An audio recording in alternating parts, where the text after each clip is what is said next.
Anggitane sinten Pak Dalang? Anggitanipun Mbah Sungging Soeharto. Iya. Saking Purwokerto.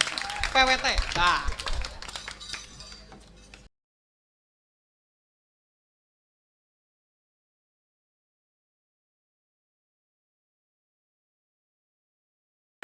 Nama lengkap saya Sungging Soeharto. Perkenalkan Bapak Sungging Soeharto. Beliau adalah seorang dalang, seorang pelukis, dan juga seorang seniman karawitan.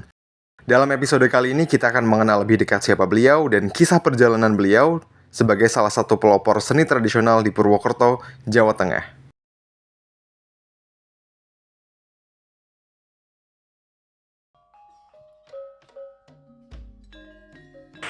Saya berkesenian mulai mungkin sejak boleh dikatakan sudah terlahir dari seorang seniman, karena saya tidak pernah mengenyam pendidikan seni secara formal, tapi timbul secara otodidak, secara alami hingga sampai sekarang.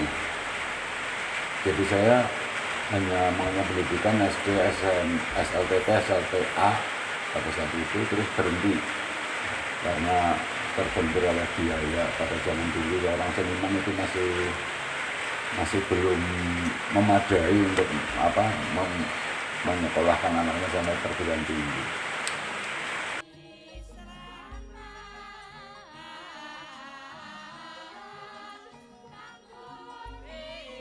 Pada saat masih ABG, saya pernah mendengar wejangan dari Nyi Condrowikito itu seperti ini. Besok dewasamu pakaryan opo sing paling mbok senengi, sing bakal nguripi kowe sak keluar. Ternyata memang benar kata beliau, karena saya sudah bekerja di Jakarta, sudah bekerja yang bukan di kesenian, yaitu ikut kontraktor pada saat itu. Padahal gajinya lumayan besar, tapi ternyata kanan kiri sebelah itu satu orang Madiun, satu orang Surakarta. Tiap hari nyetel musik karawitan dan wayang tiap hari. Ini berontak hati saya. Akhirnya saya pulang lagi, menjadilah seorang seniman seperti sekarang.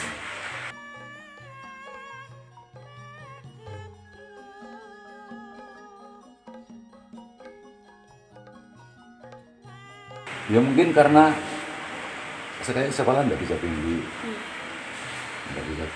tidak mempunyai titel ya, tidak mempunyai titel.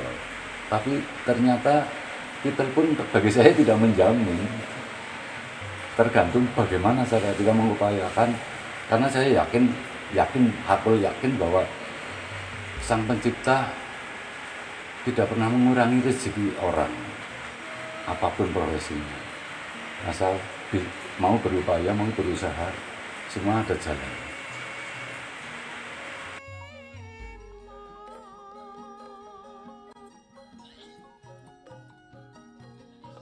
Saya terpilih menjadi ketua Pepadi, yaitu Persatuan Pedalangan Indonesia di Kabupaten Banyumas tahun 2008. Sebelumnya saya menjadi anggota saja, di bagian pelatihan dan pengembangan. Setelah ada pemilihan ketua Bupati, akhirnya saya diajukan oleh teman-teman.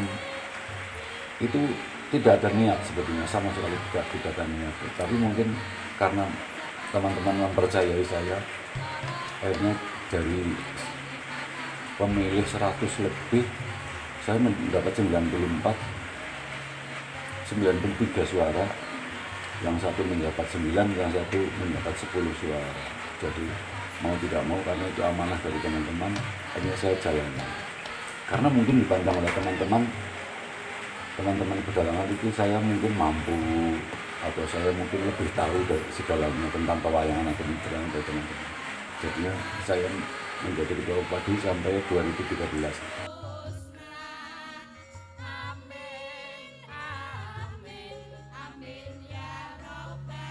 Saya membuat sanggar tahun 2009. Sanggarnya masih di sini dulu. sebelum menjadi kos-kosan. Pakai bambu kayak joglo tapi semua bambu menghadap ke sana.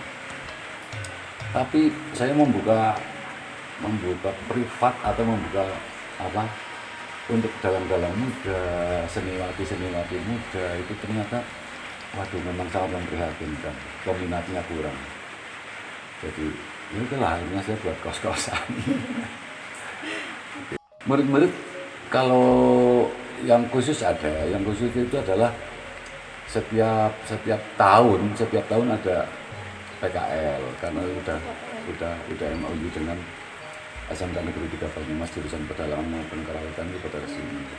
Di samping itu juga setiap minggunya ada dari umum, terus dari UIN juga. Saya terima kasih dari UIN yang dalam tanda petik hanya yang tahunya orang awam itu UIN hanya ngurusi tentang agama Islam, ternyata tentang kebudayaan juga peduli. Jadi saya terima kasih sekali. Bahkan saya pernah diundang menjadi narasumber di UIN tentang pedalangan ke Banyumasan. Dan mungkin salah satu hasil usulan saya bahwa UIN harus mempunyai gamelan, ternyata sekarang sudah punya. Alhamdulillah.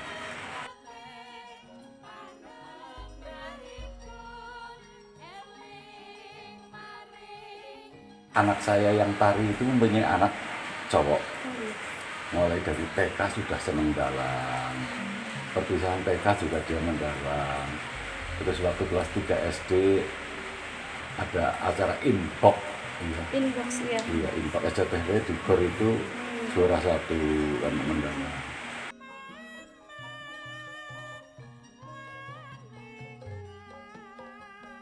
Jadi kesenian lain saya juga suka, tidak menolak, tapi tidak bisa menikmati. Kalau pop, langgam, keroncong saya masih bisa.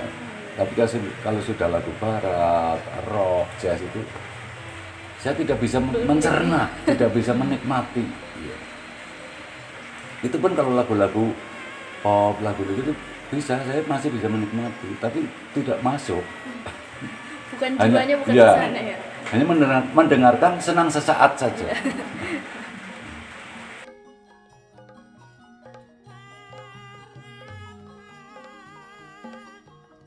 Pertanyaan itu ingin saya balik kepada kalian yang anak-anak muda ini.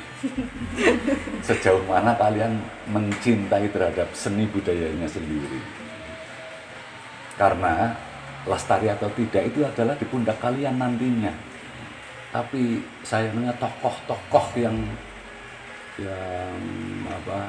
yang peduli terutama kebijakan dari pihak-pihak terkait lestari atau tidaknya. Kalau saya kan hanya sebagai pelaku, saya jelas melestarikan karena sebagai pelaku.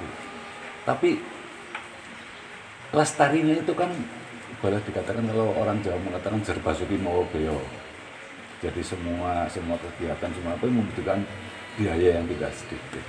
Lestarinya kalau hanya mengandalkan pada si penanggap itu susah kalau tidak ada event-event tertentu seperti UIN, seperti pemerintah. Kalau ada event-event tertentu menampilkan dalang-dalang lokal itu.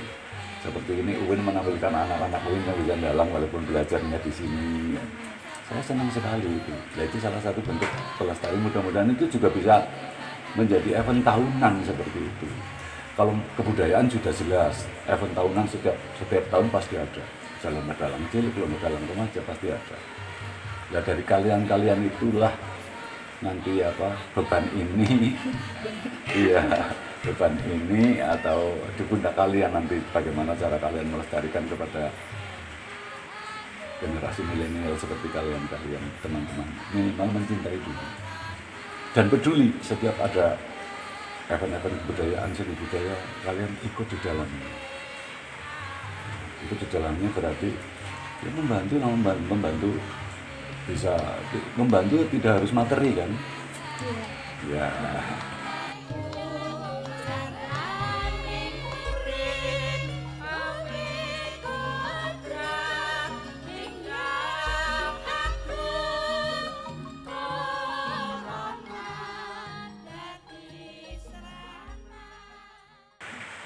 Mungkin kenapa Bapak walaupun sekarang sudah tua tapi masih giat, masih ingin meregenerasi pada kalian-kalian, yaitu minimal mengenal dulu ya, mengenal alat-alat musik gamelan, alat-alat wayang itu. Terus karena ada kata-kata tak kenal maka tak sayang ya.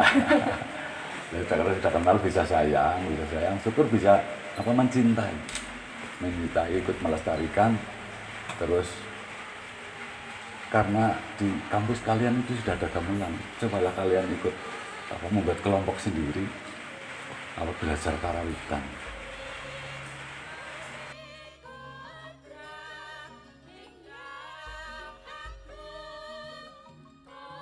Untuk Banyumas juga membiayai kebudayaan, itu malah massal. Ya. Jadi kalau kita mengadakan kelas sendiri biayanya sampai puluhan juta lebih ya. Tapi karena harus mengadakan wayang gamelan, tapi kalau dari kebudayaan hanya dibebani syarat yang paling utama adalah kain putih seperti ikhram itu loh. Ya untuk dipakai nantinya. Terus ayam hidup, merpati hidup sejodoh, terus bebek atau entok satu. Hanya itu saja yang dibawa saya. Nggak sampai 500.000 sudah bisa ikut luar. Kemarin aja dosen unsur yang ikut juga, Mas. Berarti putranya ikut loh. Bukan berarti mereka tidak mampu untuk mengadakan sendiri. Untuk mengantisipasi mereka yang ingin keluar tapi waktunya tidak ada karena kesibukan kerja.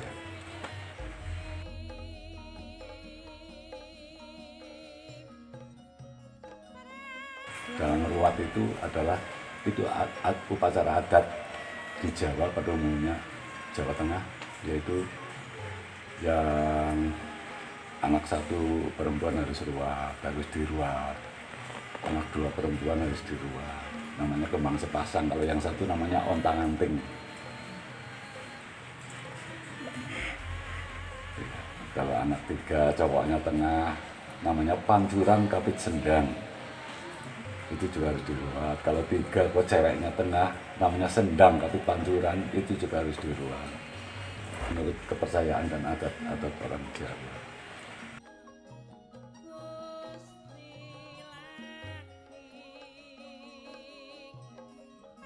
Kalau menurut adat kepercayaan orang Jawa adalah membuang kesialan pada anak tersebut biar jalannya lebih lancar. Karena kepercayaan orang Jawa itu kalau ada makhluk yang tidak kasat mata yang namanya Bathara Kala itu yang selalu mengintai. Iya. Bathara Kala tidak ada bentuk fisiknya sebetulnya. Kala itu adalah waktu.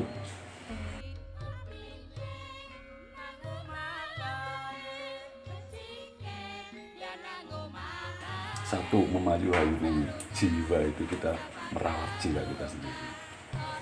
Kedua, kalau sudah berkeluarga memayu hayuning keluarga itu merawat dalam satu keluarga. Terus nanti tataran ketiga memayu hayuning sesama. Kita merawat cara bersilaturahmi, berhubungan, berkomunikasi dengan teman, tidak memandang ras. Terus keempat, memayu hayuning bawana. Kita merawat jagat seisinya, termasuk alam.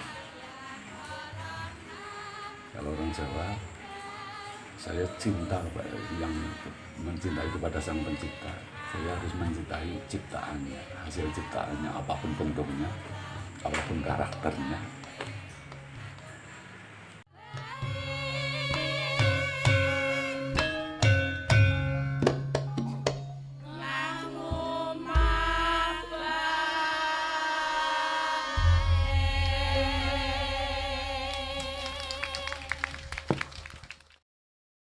Dari kisah perjalanan seni Pak Sungging Soeharto, kita bukan saja mendapatkan inspirasi dan motivasi, namun juga pesan yang ingin ia sampaikan untuk kita, generasi yang seharusnya melestarikan tradisi kita sendiri.